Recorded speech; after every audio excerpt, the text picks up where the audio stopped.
बंधुओं, वर्तमान युग कलयुग में भगवान नाम की ही प्रधानता है, कृष्ण नाम की ही प्रधानता है। कलयुग में अनुष्ठान, यज्ञ, तपस्या इन सब की प्रधानता नहीं है। कलयुग तो केवल नाम आधार है। हाँ भैया, बिना नाम के, बिना कृष्ण नाम के आश्रय के हम कलयुग में भव बंधन से मुक्त हो ही नहीं सकते। हम कृष्ण प्राप्ति कर ही नहीं सकते, क्योंकि सतयुग में तपस्या की प्रधानता थी, द्वापर में भगवान की सेवा की प्रधानता थी, और त्रेता में भी भगवान की सेवा की प्रधानता थी। ठीक है, और कलयुग में भी अब आ गया कलयुग, तो फिर कलयुग में नाम की प्रधानता है, कृष्ण नाम की प्रधानता है।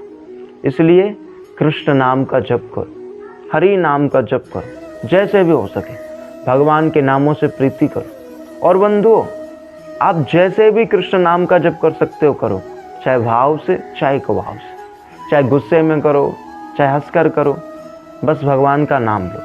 क्योंकि एक बात तय है कि हम शक्कर को, चीनी को, चाहे तो हम गुस्से में घोलें, चाहे हम प्रसन्नता से घोलें, उसका स्वाद है मीठा करना, उसका गुण है मीठा करना। वैसे ही हम कृष्ण नाम को, हरि नाम को भाव से लें, चाहे कुभाव से, उसका स्वभाव है मंगल करना, कल्याण करना। तो फिर हम इतनी छूट होने के बाद भी अगर हम कृष्ण नाम का जप नहीं कर पाते कि भाई कैसे भी करो भगवान का नाम लो, कृष्ण नाम रटो, राधा नाम रटो, फिर भी यदि हम भगवान को नहीं भज पाते, भगवान का नाम नहीं ले पाते, तो फिर हम सबसे अभागा, हम सबसे गिरा हुआ इंसान और कोई भी नहीं। अरे भाई, इतनी छूट है, तो फिर मेरा तो यही कहना है, भाई खूब भगवान का भजन करो, भजना नंदी बन जाओ। इतना कृष्ण नाम का जप करो, इतना हरि नाम का जप करो कि आपके सारे पाप सुते ही धुल जाए, स्वयं कृष्ण ही आपके अधीन हो जाए। क्योंकि भैया, नाम में, कृष्ण नाम में, राधा नाम में इतनी सामर्थ्य है कि उसका आप जप करके आप भगवान को भी अधीन कर सकते हो, आप भगवान को भी पा सकते हो। और बंधुओं, कृष्ण नाम तो इतना शक्तिशाली है, इतना दिव्य है, जिसके बारे में कहा ही क्या जाए। कृष्ण नाम इतना पावरफुल है जो हमारे पापों को जड़ सहित उखाड़ कर फेंक सकता है। और मैं तो ये कहता हूँ, व्यक्ति करोड़ों जन्मों में भी इतने पाप नहीं कर सकता जितने पाप केवल एक बार कृष्ण नाम लेने से डिलीट हो जाते हैं, भस्म हो जाते हैं। कृष्ण नाम इतना पावरफुल है।